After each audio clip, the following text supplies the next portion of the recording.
घरी आज पण पाहुणे आले होते. पप्पांनी तर सकाळीच सगळं सॅलेड वगैरे कापून ठेवलं होतं आणि केळीचं फूलसुद्धा काढलं होतं भाजी करायला. मी दुकानात गेले होते तर तिकडे चिमण्या मस्त अंघोळ करत होत्या. छास घेऊन आले, त्याच्यात मसाला टाकून आणि ते फ्रीजरमध्ये ठेवून दिलं. मग मी शेजवान चटणी बनवून घेतली आणि कोबी पण खिचून ठेवला थोडासा. नंतर मी माझ्या प्लेसवर गेले आणि तिकडे पाणी शिंपून थोडा झाडू मारला. टेबल पण लावून घेतला आणि सगळं सामान आणायला घेतलं.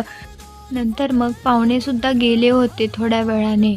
मग टेबलवर सगळं सामान लावायला घेतलं. बेडशीट वगैरे काढून घेतले. शेव वगैरे पण आणली होती. नंतर बेडशीट टाकून घ्यायला लागले. बेडशीट फटाफट टाकून घेतले.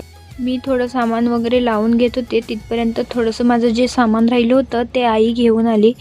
तसं तर रोजच मला आई मदत करतेच. घरी जातानासुद्धा आईच सामान घेऊन जाते.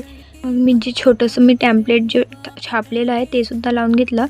फायनली माझा सेटअप झालेला होता. Thank you for watching. Bye bye. उद्या भेटू.